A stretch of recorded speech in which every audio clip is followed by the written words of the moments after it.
Welcome back to Between the Goalposts. Nate Hangen, Jesse Krieger, super depressed Andy Reid. We're going to do our analysis of Week 12 and our Week 13 picks right now. First game we're talking about from last week is Packers over the Lions. What you got to say about that? Well, tomorrow we'll discover if Sue gets a suspension for his insincere apology. But yeah, I keep picking against the Packers. I don't know why. At this point, I thought they were going to lose at some point. What do I know? I don't know. You're playing some pretty lights out ball, especially A-Raj. Out of his mind. Do you think the Lions are still a playoff team?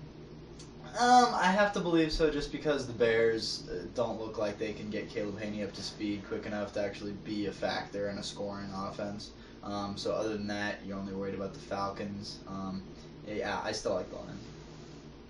All right. And the next game we're talking about, Ravens over the Niners. We all picked the Niners. What are you going to do?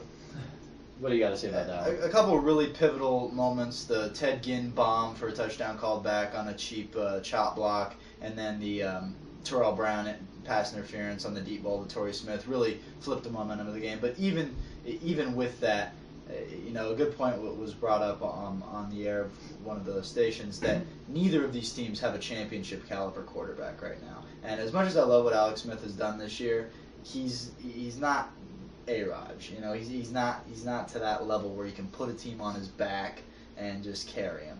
I'm a little skeptical moving forward for both teams. I'm still not on the Flacco bandwagon either. But they could both go deep in the playoffs this year. Very true. It's all about defense, really, nowadays. You have the defense, you more likely can go deeper into the playoffs. Next game, we have the Raiders over the Bears. With Haney being an idiot, the Raiders won. And I'm an idiot. Because I picked the Bears. What do you got to say about that one? I mean, not all of Haney's picks were his fault. But at the same time, with Carson Palmer, the Raiders are a more complete team right now than the Bears. And the defense just couldn't hold up with, just getting back on the field every single possession. So, I mean, the Bears still have a shot, but it's going to be tough. All right, and the next and final game we're going to go over from last week is the Broncos beating the Chargers in overtime. What'd you learn from that one? I mean, it's hard to learn much because they keep winning the exact same way. Same thing week. But I get one of the most important things I learned was that Von Miller is not just a pass rusher. The most important play of the game, arguably, was when he stuffed the run for a 4-yard loss. I mean, if it's happening behind the line of scrimmage, he's going to mess it up. So there's players you have to make excuses for, and there's players you don't. Von Miller is the latter, and I think he's a superstar for 10-plus years, but that's not saying anything that we don't already know. Mm-hmm. It's a good pick for Rookie of the Year by myself, by the way. Just saying, throwing that out there. All right, that's all we got on the analysis portion of this segment. Now we're going to go into our Week 13 picks. First game we're talking about, ATL at Houston. We're all on the Atlanta bandwagon right now because Houston, with their QB deficiency, kind of lacking. I don't know if... Yeah, it's the ultimate movable object against the stoppable force in this, because the question is, can a rookie quarterback who's making his first start dissect a secondary that's missing two of its better players in Brent Grimes and Kelvin Hayden? I'm betting no. I think we all are. The Falcons they just have too much else going on, and they're gonna put 9 or 10, 11 in the box for Arian Foster, make T.J. Yates beat him. I just don't see it happening for the Texans. None of us do. The next game we're talking about is Green Bay at New York. I started picking against Green Bay a month ago. I have to keep it up. The Giants have a great pass rush. I see Jason Pierre-Paul and Justin Tuck making their residence in the backfield with Aaron Rodgers.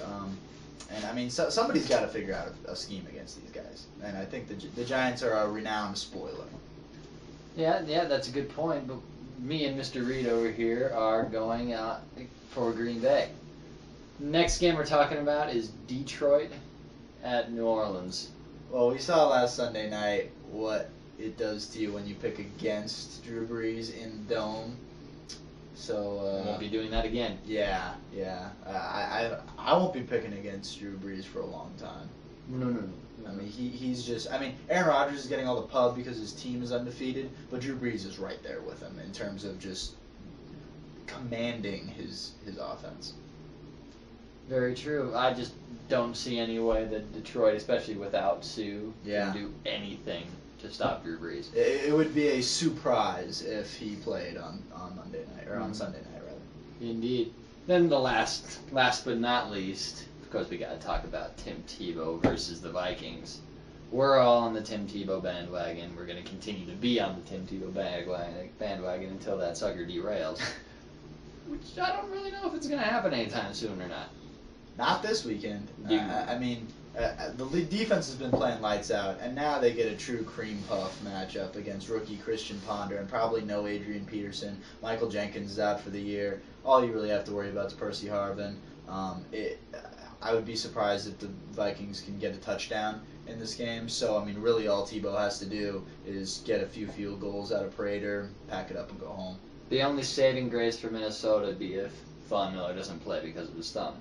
Yeah. He's pretty adamant that he's gonna play, but if there was a week to sit him for this sort of injury, it would be this week. Yeah, and why not sit him? I mean, Dumerville has come back around to his 09 form, and I think he can more than make up for Miller's absence. Mario Hagan's a pretty serviceable player. He started the last 2 years, so he can fill in for one game. Yeah, Ponder just has yet to prove that he can beat you with his arm, and the Vikings defense isn't good enough. As long as you block Jared Allen, they're not good enough to pitch a shutout, and that's what they're going to need to do to win. And Champ Bailey and Andre Goodman are playing as good as I've seen them play in the last couple of years. Yeah, put them both on Percy while you're at it. Especially Andre Goodman. He's been playing really good ever since that pick against the Jets. He's been playing out of his mind. Confidence is way up.